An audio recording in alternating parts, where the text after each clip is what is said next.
and welcome to episode 36 of the Making Stories podcast. I'm Hanna Lisa, and I'm so happy you're here today. And if you've been watching our podcast for a while, you're like, someone's missing.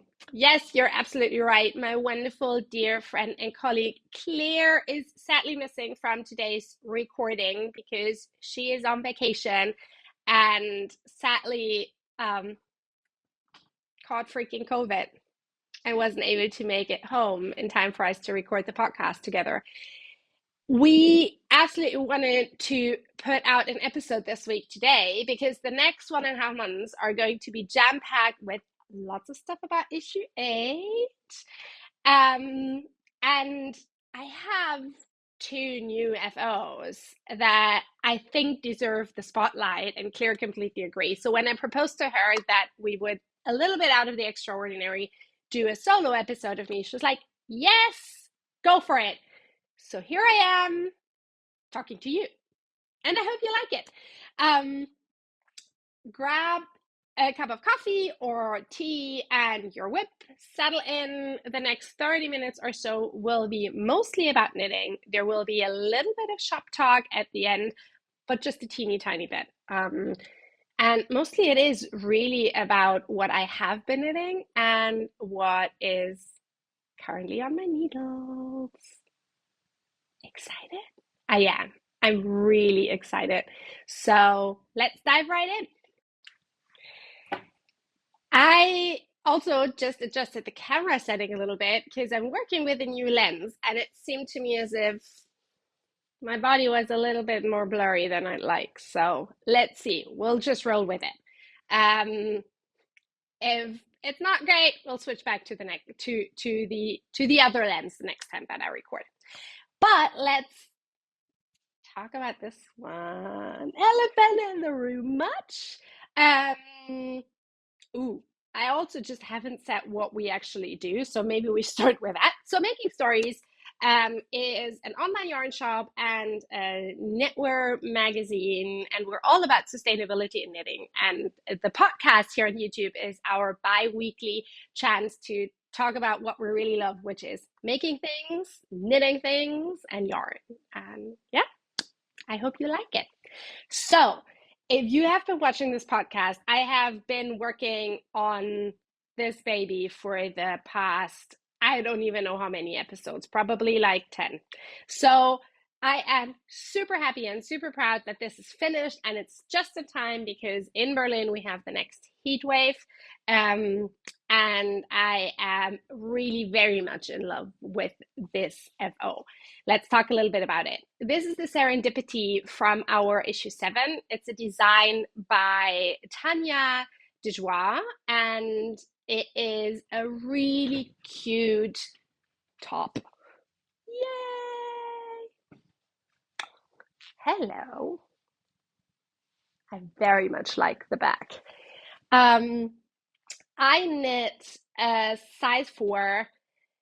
It's come in a little bit more snug than I was expecting to. I'm not entirely sure. I haven't measured my gauge after I completely blocked it and everything. So it might just be a gauge thing because I tried on the sample, which was a size 3, and that was a little bit looser on me. So I don't know what's happening, but I really like it. I also modified it slightly to make it cropped because I really like crop tops and I just wear high-waisted jeans all the time. So yeah, needs to work with them, and I think it absolutely does, and I really, really adore it, and especially the back. Alrighty, I'm gonna sit back down and then talk a little bit more about the pattern and how it works, and also the yarn that I've used.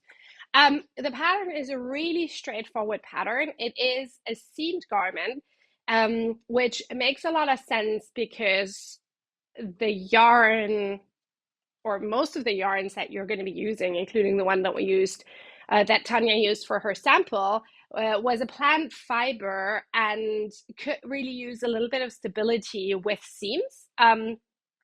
But it's really not a lot of seaming. Like, it's not like with a sweater where you do everything in pieces and then you spend a million hours seaming everything. It's not like that. You knit the back, you knit the front, and then you seam the shoulders and you seam up the sides, which literally took me like 45 minutes. So so it's all good there. You can completely sort of customize the look that you want. So the pattern is designed for 6 rows of these super cute eyelets. You can obviously make more, you can make less. You can also knit the body as long or as cropped as you want. You can also omit the little eyelets that are running down the spine if that's not a look that you like, or you can make the eyelets also in the front. So it's really nice. And then what I also really liked about the seaming aspect of it is when you seam the shoulders, you can decide how wide or how loose you like the neckline. And that just made me feel really good because I like a boat neck, but one that makes sure that the shirt still stays on my shoulder. So I was able to really just try it on really as I seamed it and figure out where I wanted to stop the seaming. So yeah, I really, really liked it. I also really like the yarn. So I used Kelborn Woolens Mojave, which is a cotton linen blend. And it's the first time that I've used it. It is a little bit splitty. So I always knit with metal needles, but I'm imagining that metal is a little bit easier for that than wood. I don't know. But I really like the feel of it. Like it's nice. Obviously, then also machine washable because you cannot felt neither cotton nor linen, which is I think also really handy for a summer top because I sweat. Maybe too much information, but I do. So yeah, that's gonna come in really handy. The colorway that I chose is mauve, however you pronounce that. And when it first arrived, I was a bit like, I am not sure about this because I was expecting something a bit more blue than this, but I really love it. Like, I think it works really well on me, and it's a little bit out of my comfort zone, but still neutral and pink enough to not be like completely out there. So I like it. It's super comfy. So I'm very excited to have this in my wardrobe. Serendipity by Tanya Dejoie. The other thing that I finished is possibly my favorite sweater that I've made to date. And it knit up incredibly fast. So I cast this on when we were on honeymoon at the end of June, and I finished it about 3.5 weeks later when we had just gotten to our vacation location. It's my coloring book raglan. Isn't this stunning? I'm sorry, I can't stop staring at it. I'm like, this is just so good. So let me throw this on really quickly for you. Just so you can see, obviously there's going to be a bit of serendipity peeking out. Let's see if we can hide it a little bit. Yeah, not working super well, is it? Yeah, this is good. So yeah, this is my coloring book raglan, which is exactly how I wanted it, and it is super nice and super lovely, and I adore this, and I will wear the heck out of it.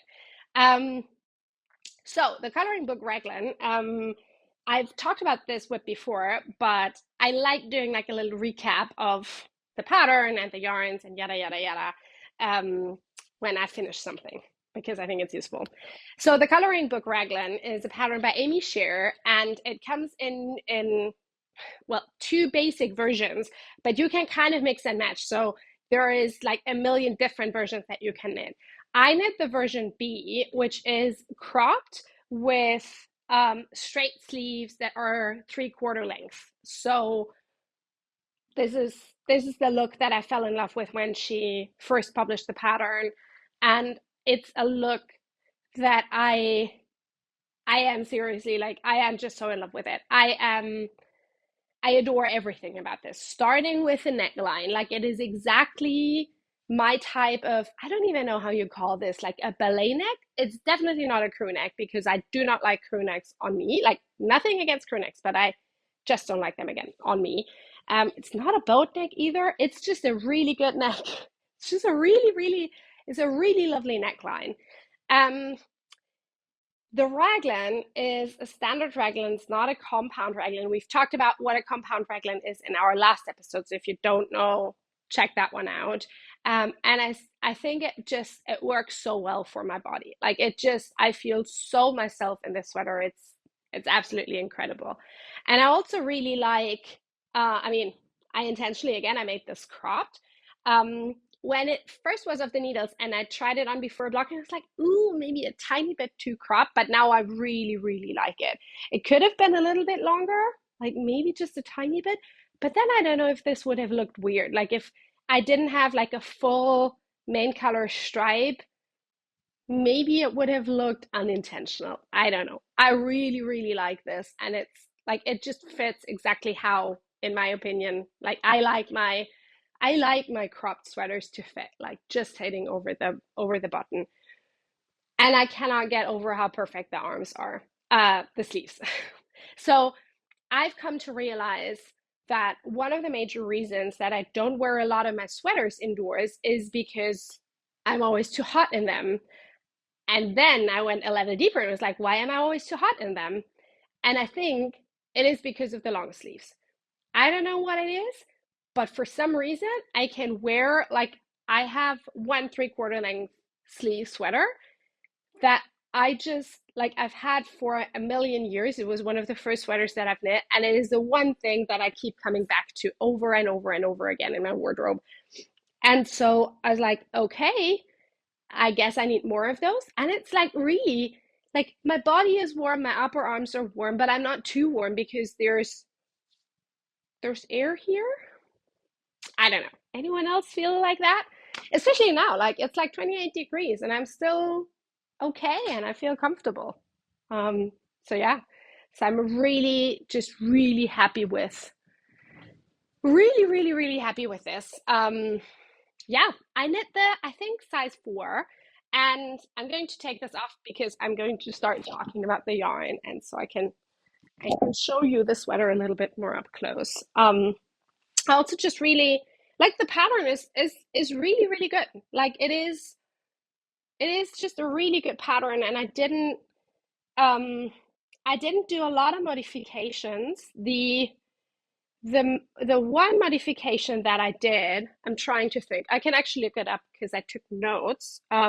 Whether I did more than the one that is on my mind. Um, I can actually not look that up because I cannot log into that particular app on my phone. Let's see if I have them here. Um,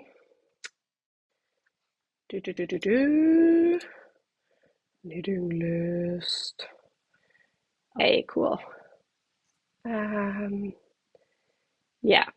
So, so I did a few little modifications that I just think are like they just tackle some of the teeny tiny problems that the pattern has. It's not big problems, nothing at all. Like it still works. You can knit it exactly as written. Um, but what I did was that the like when you do the ribbing at the body, you need to decrease a few stitches. And I like my decreases to be spaced out evenly. And so what I did is I just moved the second decrease to the side of the body. So yeah, that was just like a tiny thing. So spreading them out equally. And then one of the reasons that I did not understand in the pattern is you need you're asked to move the beginning of round marker when you start the ribbing. So you move it to, I don't remember where exactly, but I think you move it by half around. And I didn't really understand why that would be a good idea, because what it actually means is that um, you, you do not start the ribbing um, in the same place as you started the round. And the problem with that is that you if you have a color change like me, that goes directly from the contrasting color into the ribbing, and you do not have a complete round of knit stitches before the ribbing, you'll have that, which I think is pretty ugly thing of purl stitches sort of picking the contrasting color. Like, it just doesn't look as clean. So in essence, what I'm trying to say and what I wanted is just one full round of knit stitches in the main color before I started the ribbing. So that's exactly what I did. And then I started the ribbing, and see, like, no weird purl things, like a super clean color transition. And then I obviously did the same for the sleeves. So I just added in a round of knit stitches in the main color after the contrasting color was done for the sleeve, and then I started the ribbing. I know that this sounds weird. Like, you're like, oh my God, but you're going to end up with a little stripe in the main color. You don't. If I hadn't told you, you wouldn't have noticed. Like, seriously. And it just makes that weird color transition in rib go away, which I'm not particularly fond of. Other than that, no modifications at all. Knit exactly to specifications. Size size 4 on 5mm needles, which I really love because it gives the yarn a lot of drape. And the yarn that I use is absolutely, like, it's one of my desert island yarns, and I've gushed about this before, but this is actually the first time that I'm making a sweater or made a sweater for myself with it, and it's everything that I thought it would be, and even better. The yarn is Garland Organics Beacons, which is their worsted spun DK weight, and it's a blend of Polwarth, Romney, and Hebridean, which comes in a rainbow of different colors. Garland Organic is a fantastic company in the UK. They are completely GOTS certified. They actually were the ones who became the first ever yarn company, basically, to have a fully GOTS certified wool yarn. And they help define the standards together with the UK Soil Association about what GOTS actually means. So super duper cool. And they're lovely people. Small business, family run. So nice. Super nice. And they make really beautiful yarns. Really beautiful yarns. So they're very meticulous about where they source the fleeces from. And then they work with one of the couple of GOTS certified mills in the UK to spin the yarn, and the only GOTS certified dye house in the UK to dye the yarn. And it comes to them in singles, and they do all of the plying themselves, which I think is genius. Like, it's super good because it allows them a lot of flexibility when it comes to colorways. And it also allows them a lot of flexibility when it comes to sort of offering the broad range of yarns. So they have everything from lace weight to a really big chunky weight. And they're like just really flexible. If they see, like, hey, there's a pattern coming out with this, they can make more of that yarn that's used in the pattern. Anyways, it's a really, really beautiful yarn.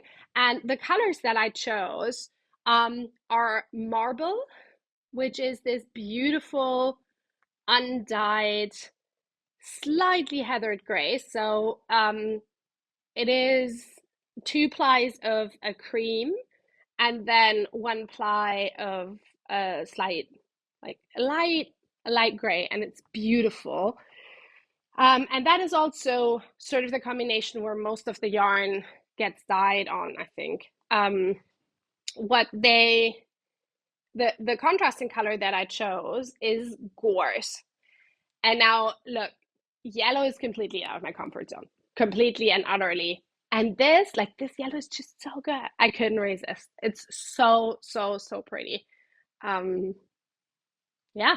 But there are tons of other really good color combinations. I shared a few of them in stories this past week, and I also shared a few of them um, in the newsletter. So if you're a subscriber, you might have seen that. One that I just really quickly wanted to show you because I think it's so good. Plus, it's still in stock because like this color combination has sold out, but there are other good ones that you can do. I really like this one. So this is kettle. I would use this probably as the main color, and this is lichen. And I think they are just really good together, like really, really good. So yeah, so like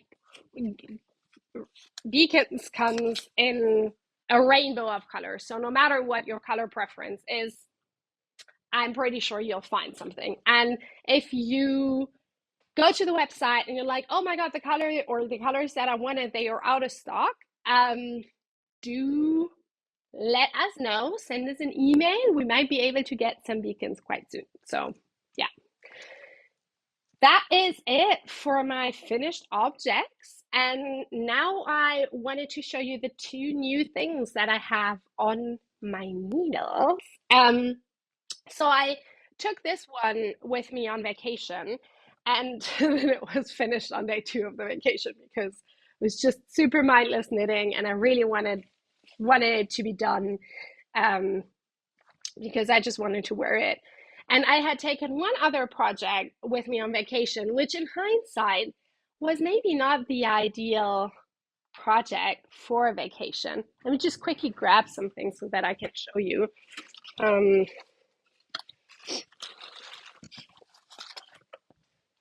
so I talked about this in the last episode about my knitting plans, and so I'm just really quickly going to talk about the yarn, but then we'll move into the actual knitting. A few months ago, I bought a sweater quantity of Yule Woolen Twine's unspun yarn called Thrive. This is the first time ever that I bought unspun yarn, and I couldn't resist. I love everything that Yule does, and it's with so much intention, and I just really like supporting other small businesses. Um, I had never knit with unspun yarn before. Yule recorded before the launch of her yarn an area of videos talking you through the sort of intricacies of knitting with unspun yarn and some tips if you've never done it before. So I watched it and I sort of followed her advice. Um, and then I threw it out the window. I'm really sorry, Yula. It's a really good video. It is a really good video. I think I'm just very particular about making things that I will actually wear. Yeah. Um, because her first sort of big advice was knitting with this is quite tricky. Um, because the yarn just breaks super easily, and it is a little bit easier to knit with this if you either hold a double or you hold it together with something else, preferably like a silk mohair because that gives strength, or just a mohair or a brushed alpaca, anything that gives this a little bit more strength, because it is essentially, I mean, it is just roving really thinly, right? um so so it's like, okay, I know that I don't want like a super fluffy thing. I want a cardigan with pretty details, but just with this yarn. I don't want to hold anything else with it. I think this is beautiful and I want to make it shine. So out the window went the hold it together with something. Then I was like, okay, I am going to swatch, and I'm just really curious about the yarn. So I'm going to treat this as an exploration of the yarn. So let's follow the advice of holding it double. So I swatched, holding it double. This is my swatch. It is very pretty, and I would never ever wear anything that thick. I am, as I said, like I am almost always warm. And I, as much as I love spending time outdoors, most of my day is spent right here at my desk doing computer work. Yes, there are playground dates, and yes, we try to get out into nature every weekend, but like the majority of my time in clothes is indoors. And so, what I've come to realize is that, as I said with the coloring book raglan, if I want to wear my knits indoors, which I absolutely do, they actually need to be compatible with that. Like, just it doesn't make any sense for me to knit something that is too thick. That will make me too warm. And this fabric is amazing. Like, it is a really good fabric. It's a really, like, it is beautiful, and it is sturdy, and it is soft, and it's really good. And it was just way too thick for what I wanted, because what I wanted is a layering cardigan for when I have a t-shirt on, or like a thin long sleeve and I'm getting cold here, I can just quickly throw it on, or even just wear it the entire day with a thin t-shirt under it in the fall and winter. So it's like, this is not it. Like, this is a wonderful, brilliant fabric for like an outdoor sweater for me. For people who are cold, like this would absolutely be the fabric that you want. So I was like, all right, I am going to swatch with one strand. And so I made two swatches. So first I made this one strand of yarn. And I love the fabric. Like, the fabric is thin and airy and lightweight, and exactly what I could imagine for this cardigan. Sorry, like this, it's been sitting in my travel bag, so it's like super crumpled. What I didn't like was that it felt too loose. Like, I think this was on a 5 millimeter needle, um, and it just didn't feel right. And so I swatched again with a 4.5, and lo and behold, look at that. Really beautiful fabric. Really, really, really beautiful. Um, so yeah, um, that that was the winner. 4.5 millimeter. And then I cast on, and am I in the middle? I am not in the middle of a row. We are in luck today. So let me just quickly see that I'm not breaking the yarn. Um, yeah, this is my fluffy cloud on the needles. It's super fluffy. This is going to be a Felix cardigan by Amy Christoffers, and it's a very straightforward pattern. It's a top-down raglan that has these pretty lace details at, as the raglan increases, and it's exactly what I wanted, because I really wanted to let the yarn shine. Um, and I think this is it's such a gorgeous fabric, and it is going to be so incredibly wearable. Like, this color goes with everything in my wardrobe. I think it looks stunning on me, and I am very much excited um, to have this in my wardrobe. I am about one pattern repeat away from dividing for the sleeves, I think. So, yay! That's really good. I am not loving knitting with unspun yarn yet. I have not a final verdict yet, because I have not finished this sweater, but I will update you on my feelings on unspun yarn when when I have finished it. And I'm curious, like, have you knit with unspun yarn before? Have you tried it? How did you like it? Just genuinely curious about your experience. So that is my one thing that is on my needles right now. And because it is unspun, and because the way that I knit, like, it requires my attention. Like, it's not a thing where I can mindlessly just knit while watching something, and paying full attention to the screen, or while we're on the playground.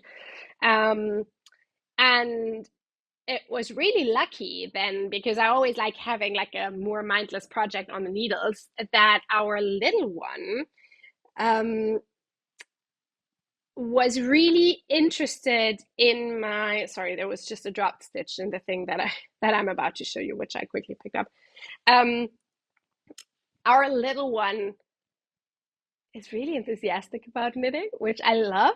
So he's turning 3 and in September, and he is a very adorable face. I think because there's a lot of interest. Like he's just really interested in a lot of like in things, and he's very interested in knitting. So while I was knitting on my coloring book curriculum, he kept asking me. He always asks me, no matter what I'm knitting on. But with that one in particular, he was like, "What is that going to be? Who do you knit it for?" And then he was a bit disappointed that I was knitting it for me. And then he proactively asked me. He was like, "Mom, can you knit me a summer t-shirt?"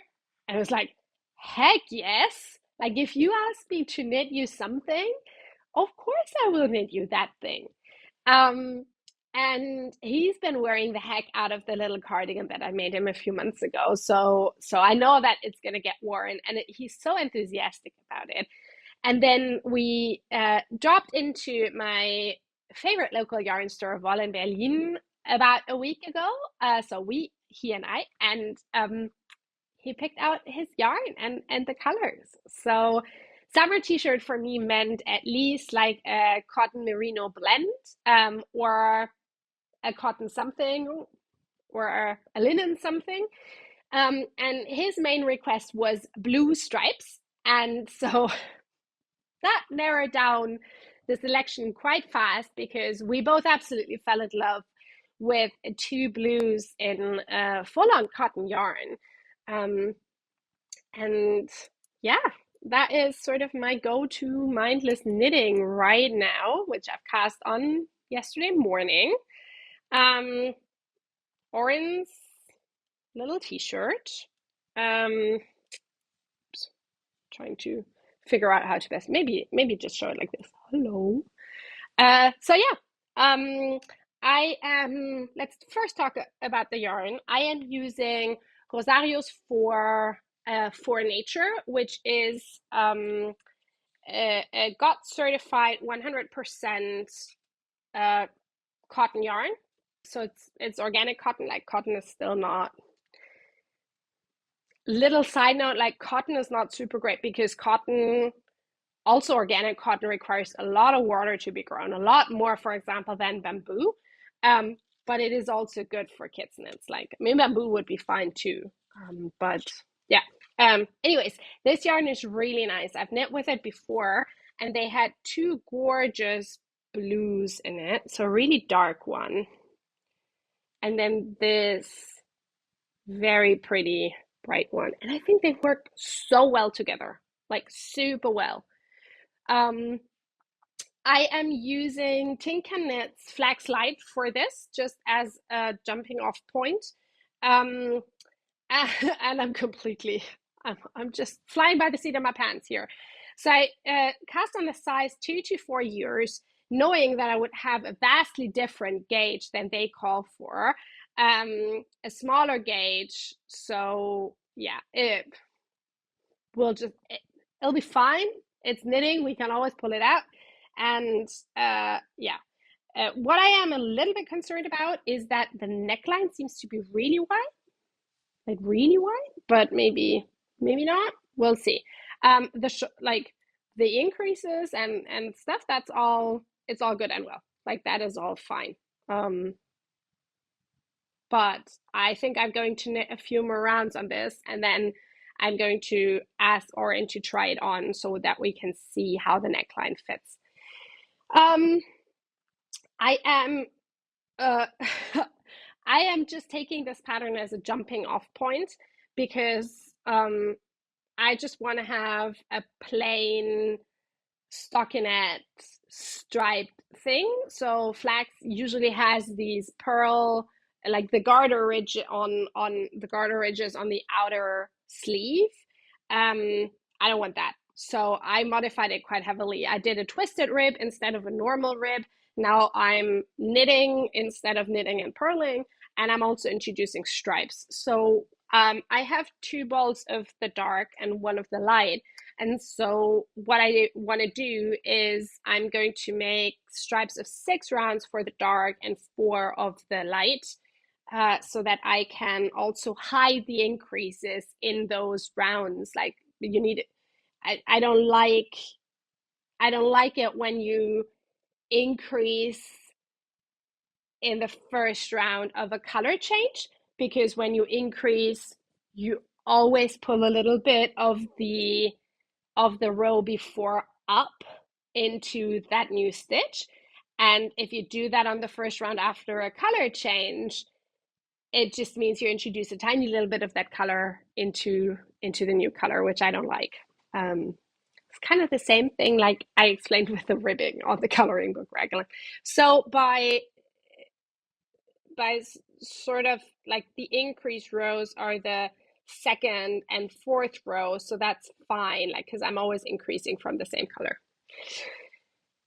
Yeah, very happy with this. It's very enjoyable. So yeah, those are my 2 FOs and my 2 current works in progress. And just quickly wrapping everything up with a little bit of just shop news. One is, if you are a subscriber to our magazine, you should have gotten an email or multiple emails from us over the last few days, because on Monday we launched our early access to the Wool Cave program, where you can now purchase as first dibs. No one else has seen them yet. Our new issue 8 yarns, so that they're then shipped out together with your subscriptions on Monday. Monday and Tuesday we'll package everything up and send it into your loving hands. And then we'll also start talking a lot more about issue 8 and all of the glorious patterns there. On September 1st, we will have our official launch date of issue 8, and then also all of the new yarns that we have. They will be available to everyone, and I hope you really like them. They are beautiful, and we curated them based on a survey that we did a few months ago with our subscribers. So they voted for their favorite patterns and their favorite kits and their favorite colorways. So that was super, super fun. So I really hope you like our new selection then. Yeah. There was one other thing. Oh, I also wanted to mention, depending on when you're watching this might be a little bit late, but just a last call for any design submissions for issue 10, our heirloom issue that's going to be published next year in fall. The last date when you can send in your submission is this Sunday, August, what is that, 14th. Monday, Tuesday, Wednesday, we'll pick out designs and yarns, and I'm very much excited. It's going to be really good. Yeah, that is everything. I hope you liked today's episode, even though it was a little bit different than usual. Next time, Claire will hopefully be back, and you'll have the 2 of us again. Until then, do let me know what's on your needles. Have you ever knit with unspun yarn before? Ooh, and I also have a question or 2 questions for you, sort of already thinking ahead about fall, and something new and that I'm really excited about that I'm currently planning is I'm looking for your favorite sock yarns or sock yarn dyers, preferably all natural, so non-superwash, no nylon. If you're a dyer, by all means, put your name into the comment box below. And I'm also just really curious who your favorite notions makers are, especially thinking about handmade stitch markers that are created by people a little bit closer to home, so Europe broadly. Not that I'm against ordering anything from the US, it just takes a lot of time, so I'm trying to balance out things. So yeah, if you have anyone who you absolutely love, do let me know in the comments below. And then I will see you again here in 2 weeks. And until then, take care and bye-bye.